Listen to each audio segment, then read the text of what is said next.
Hey, good morning, everyone.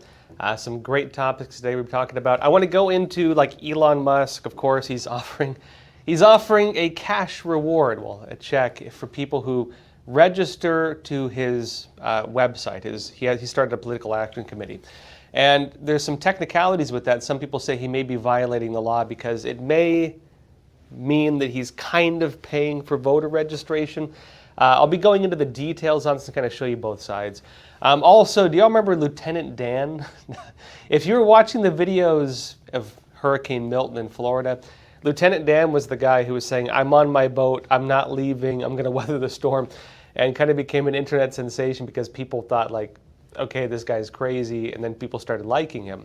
Well, he's been arrested, and I'm going to go into the kind of what's happening with that case and the nuances with the law.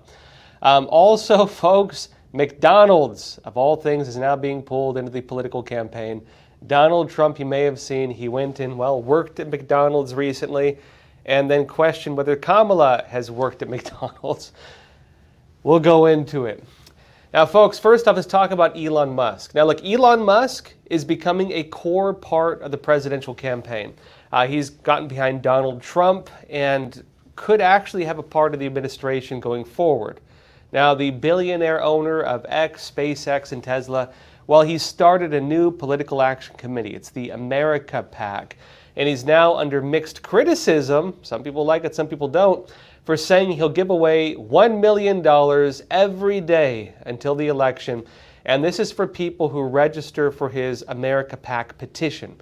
You sign his America PAC petition, you register for that award. Now look, he made this announcement and handed out the first $1 million at an event in Harrisburg, Pennsylvania on Saturday. Watch this. I have a surprise for you, which is that we're going to be awarding $1 million to randomly to people who have signed the petition every day from now until the election. The only thing we ask for the $1 million is that you be a spokesperson for the petition, and that's it, really. That's it. Now, let me show you what the actual petition says. This is from his website, the America PAC. It says, earn $1 million, October 19th, and it lists the winners, right? John earned $1 million in Harrisburg, October 20th. Christine earned $1 million in Pittsburgh, October 21st. One petition signer will earn $1 million in Pennsylvania, October 22nd, November 5th. Each day, one petition signer from either Pennsylvania, Georgia, Nevada, Arizona, Michigan, Wyoming, or North Carolina will earn $1 million. The First and Second Amendment guarantees freedom of speech and the right to bear arms. And by signing below, it says, I am pledging to support for the First and Second Amendments. In appreciation for your support, you will receive $47 for each registered voter you refer that signs this petition. And so, based on this, of course, it's basically signing up and saying that you support the Constitution. That's the petition. There's a cash reward for it.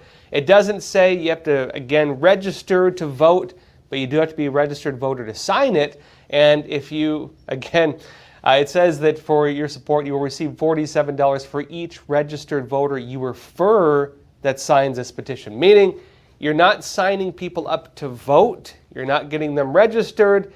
You're referring them to the petition. That is the technicality here. Now, you know, our goal is to get 1 million registered voters in swing states to sign in support of the Constitution, especially freedom of speech and the right to bear arms. This program is exclusively open to registered voters, again, in these swing states. And notes that it expires November 5th, Election Day. Now, look, there's some growing pushback against this campaign. Now, a lot of analysts are saying it may end up causing some legal issues. Some are suggesting he could even face criminal charges. In fact, many of them are even calling on the Justice Department to investigate and are saying, why is the Justice Department not doing it? Let me show you the law they're actually discussing. This is election law expert Rick Hazen writing about this issue on his blog, Election Law Blog. And this is one of the blogs that a lot of different news outlets are citing. This is the kind of expert analysis many of them are pointing to. It says this: Though maybe some of the other things Musk was doing were of murky legality, this one is clearly illegal, according to this individual. He said, see 52 USC 10307. And notes that whoever knowingly or willfully gives false information as to his name, address, or period of residence in the voting district for the purpose of establishing his eligibility to register to vote, questionable with the way that the driver's licenses can register people to vote. But it notes that, or conspires with another individual for the purpose of encouraging his false registration to vote or illegal voting, or pays or offers to pay or accepts payment either for registration to vote or for voting, shall be fined not more than $10,000 or imprisoned not more than 5 years or both. Now, what is the actual technicality here? They're saying that basically that Elon Musk, what he's doing equates to paying people to register to vote. And according to this law, again, it says, or an individual pays or offers to pay or accepts payment either for registration to vote or to vote, right, shall be fined not more than $10,000 and so on. The technicality here is that Elon Musk is not actually paying them to register to vote. The petition is the focus, not the registration. And so he's not saying register to vote and we'll put you up for this. He's not saying get somebody to register to vote and we'll give you like $47. He's saying get a registered voter to sign this petition. We'll give you, $47. And he's saying that if you are registered to vote already, right, and you sign the petition, then you're inserted into this, again, you could call it like a lottery he has. And that is the technicality, right? Now, it's important to note the $1 million prize he's offering. Again, it is not technically to register people to vote. Technically, it's an award for people to sign the petition, which does not require petition signers to be registered, which does require petition signers to be registered to vote in one of the big swing states. Now, of course, Elon Musk himself, he's become politically targeted in many ways. There's a lot of criticism against him right now. A lot of this started because he bought Twitter, right? Before that, he was kind of one of the heroes of, green energy and electric vehicles, and that was pretty much it, right? He gets a lot of government money with SpaceX. That was what his thing was. As soon as he bought Twitter, he became a political target. And why was that? Well, he started pushing for free speech. Now, Trump is also saying that if he wins the election, he wants Elon Musk to be the lead of a government efficiency commission. And a lot of people are saying, well, what does that mean? Well, this is in light of the fact that after Elon Musk bought Twitter, what did he do? Well, he fired around 80% of its employees, right? Some put the number even higher. In fact, I've seen estimates saying it was like 90% or even more. But the important part is, how do you fire like 80%, 8 out of 10 people, and the company runs better than it used to? That's the big question, and that's the big thing he showed. A lot of people are saying that maybe he'll do the same thing if Donald Trump appoints him to a government position for government efficiency, meaning, again, trim the fat, right? But he seems to have made the platform work, and that seems to be a working example. A lot of people are pointing to that and saying that, hey, maybe Elon Musk will do this, and because of these things, he's being politically targeted. A lot of people within the political campaigns are writing hit pieces on him and everything else and criticizing him on a pretty regular basis. Now, look, in other news, Donald Trump and Kamala Harris are both making headlines for jobs at McDonald's. Now, Kamala, she says she used to work there. Donald Trump is questioning whether she worked there. And now, while questioning that, Donald Trump briefly took up a job at McDonald's for an event. Watch this. I'm looking for a job, and I've always wanted to work at McDonald's. I never did. I'm running against somebody that said she did, but it turned out to be a totally phony story. So, President Trump! well, that's a good-looking group. Hello, everybody. I'm having a lot of fun here, everybody. Look at all the fake news of it. Now, look, that video received the normal mixed reactions in the media. People who like Trump said, hey, this is great. People who don't like him said, how could Donald Trump do this? And again, some people are also review bombing that McDonald's location. Some people are writing like fake Yelp reviews saying that there was bronzer in my fries, that kind of stuff, right? And so people are attacking McDonald's because they let Trump work there briefly. at least that McDonald's branch. There have been a lot of pieces, news articles about that. But some analysts have also raised points about the message this actually sends to voters. And on that side, the actual impact this may have on the elections. Some people, even from the further side of the left, are even saying that this actually may win Trump some points. Let me show you this. This is one of the hosts at the Young Turks saying, quote, "Some in the press called Trump's McDonald's photo op bizarre. This is how you lose credibility. That was a home run photo op." This is an individual who historically has not liked Donald Trump publicly, right? And he said, quote, "He looked like a real person there, connecting with the average American. If you can't see that, you're totally blind." And he continues stating, quote, "Yes, he weirdly insists that Kamala Harris didn't work at McDonald's when she was younger. That's been confirmed by friends at the time. Besides, no one thinks to make up outrageous lies like that other than Trump. But that's not what people are going to take away from this." Again, this individual does not seem by any means to be supporting Trump, but he is noting the possible impact that that photo op may have on the elections. And it actually points to something pretty important. Look, it's true. Working a regular job at a fast food restaurant or chain store, it's something a lot of Americans can relate to. If you didn't work at one growing up, maybe you know somebody who did. You know, I briefly worked at 7-Eleven after high school. It was a short job. I really didn't like it. I also briefly worked at Peter Piper's Pizza. It's similar to Chuck E. Cheese in San Diego.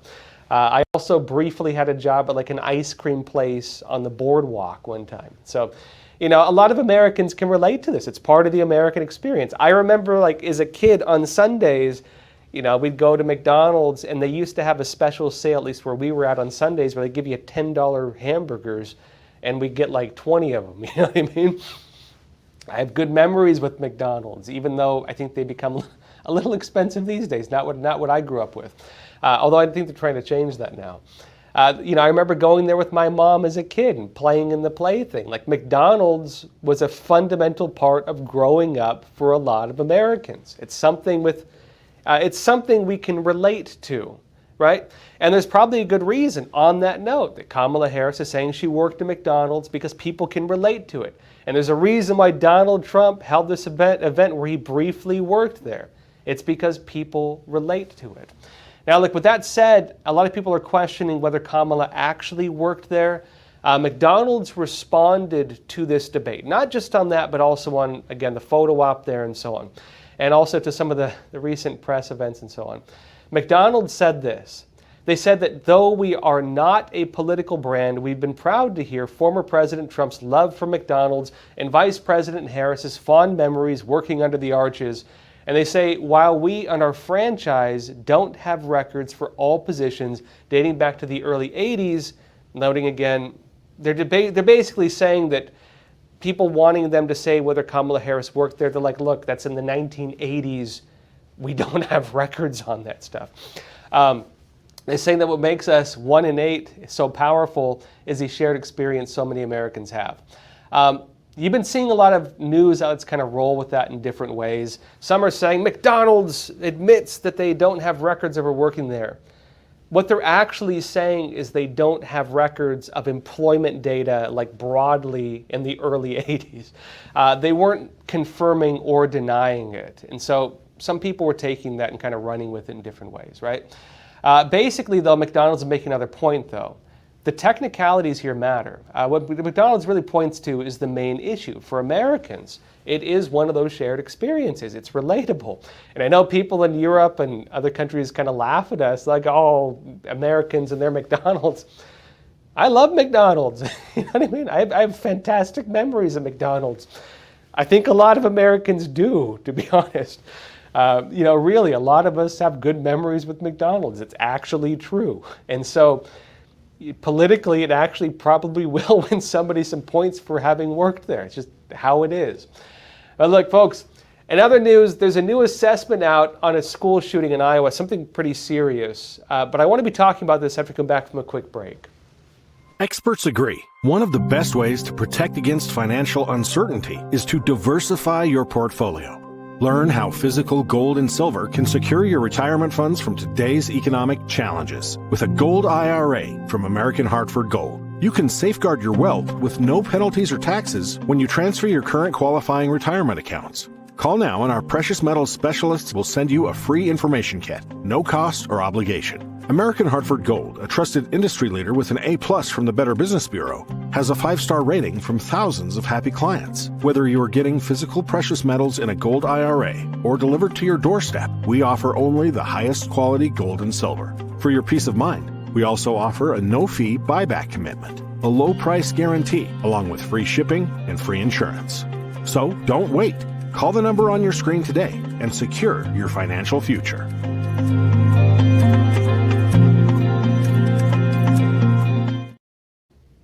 Welcome back. There's a new assessment out on a recent school shooting, but this assessment points to, I think, a broader issue in our society that I want to talk about. Now look, in Iowa, there was recently a school shooting. Again, pretty serious topic, right? But we're hearing some early warning signs that were there. This is often what you hear, right? There's a school shooting or some kind of terrible event, and they note that the individual was being monitored, there were warning signs and so on, and people say, how could this have happened? The Epoch Times said this. They say the teenage shooter who opened fire at Perry High School in Iowa on January 4th had likely shown warning signs prior to the attack and had a fascination with school shootings, according to state officials.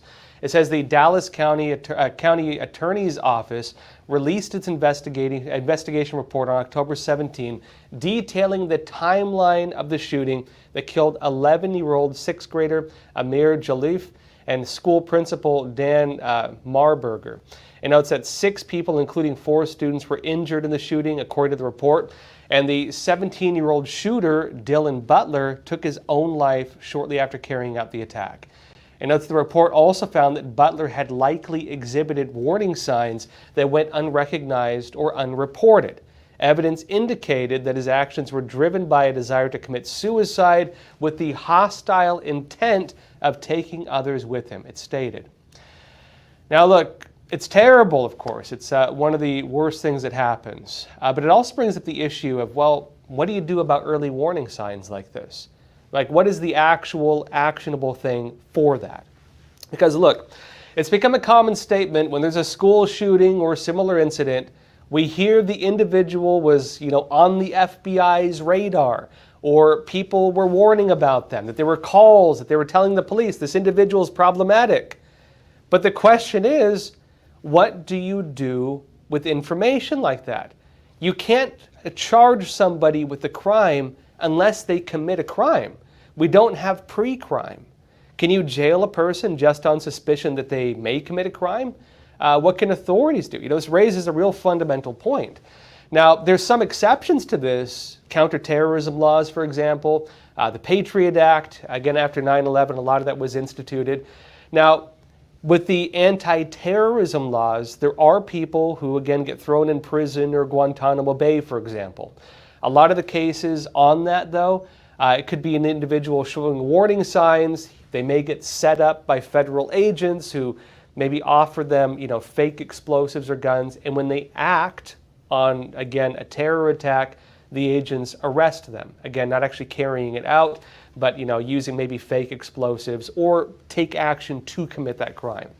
Now, even that is kind of legally shaky in some analysis. Some people say, well, is that entrapment? How does that work? The idea, though, is that if people posing as terrorist recruiters did not do that, if they didn't pretend to be terror recruiters and get somebody to actually try to carry out an attack in a way that may not harm people, the concern is that somebody else might get to them instead, right? And so this is regarded as kind of a safety net against terrorist attacks.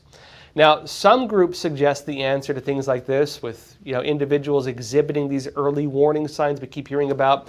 Some say the answer is red flag laws.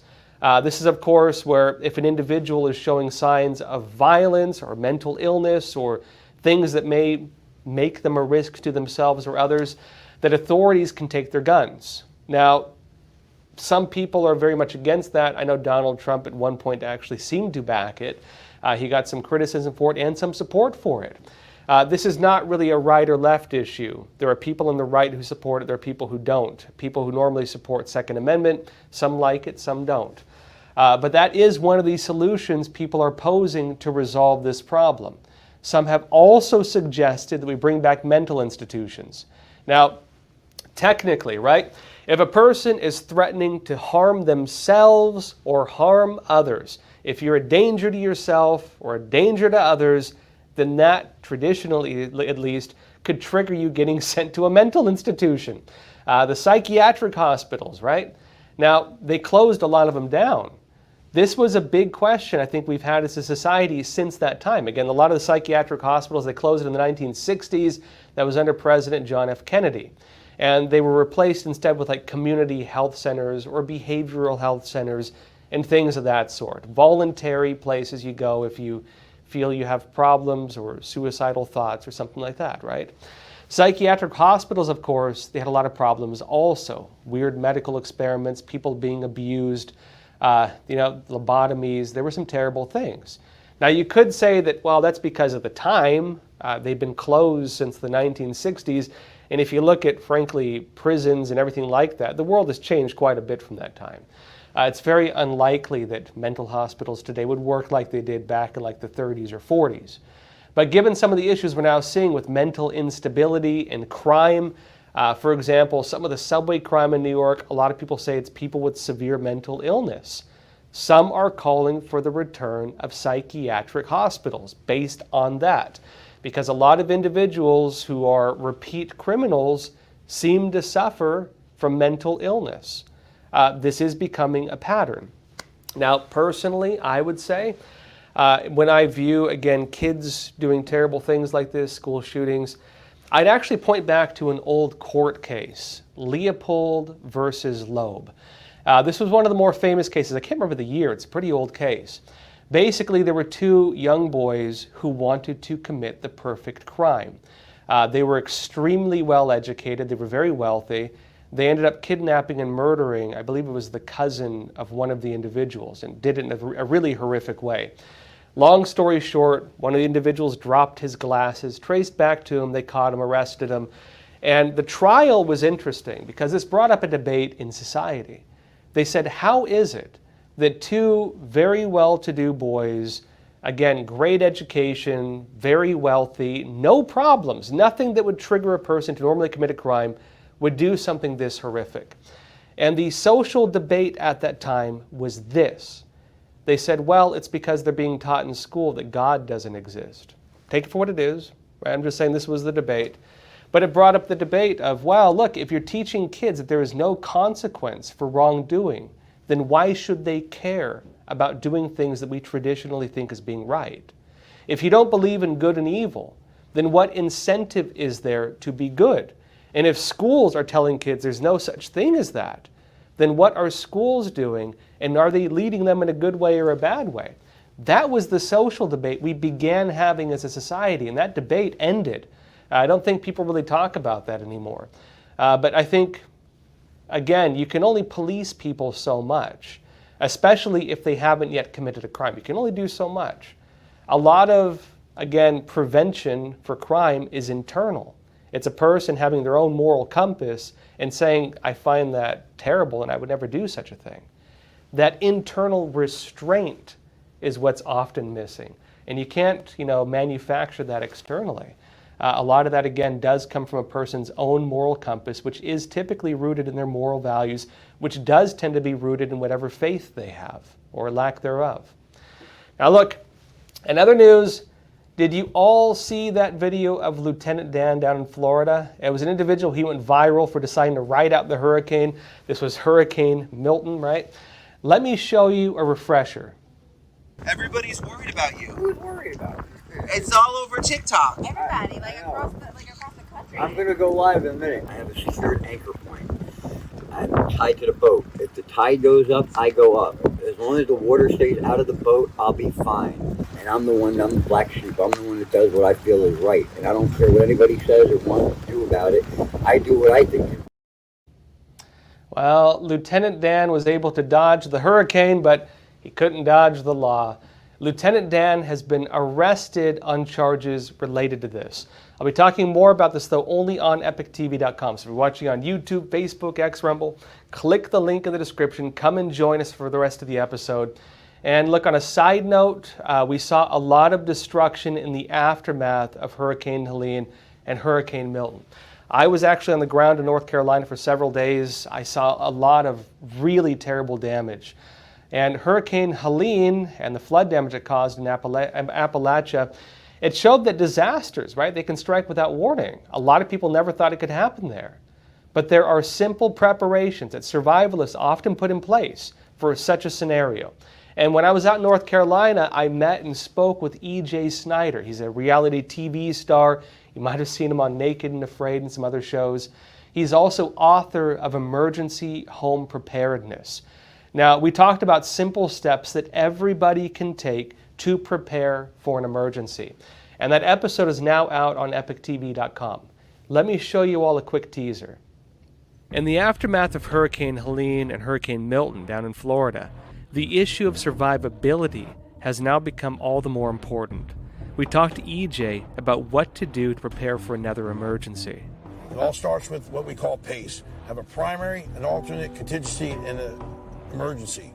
And you plan those 4 things in PACE for everything, whether it's the plan, whether it's items, so that you got backups to the backup to the backup. And in the wilderness, as well as in this event, you're doing on shelter and security, water, fire, and food. Those are 4 critical things that these folks need. The other thing people forget about is your vital paperwork. So you want to have that in a big Ziploc bag, like a freeze-dryer bag. You want to have your marriage licenses, your birth certificates. You want to put your wallet in there, a self-inflatable raft, and a life jacket for every member of the household. Now, EJ gives some really great tips. He's a great guy, great story. He was actually Army, I believe he was Special Forces. He was also a drill sergeant for a bit. If you want to watch that interview, you can watch by clicking the link in the description. And folks, that said, let's jump over to Lieutenant Dan's story now. And if you're still on YouTube, Facebook, X, or Rumble, time to click that link in the live chat description and join us for the rest of this episode in live Q&A. I'll see you there.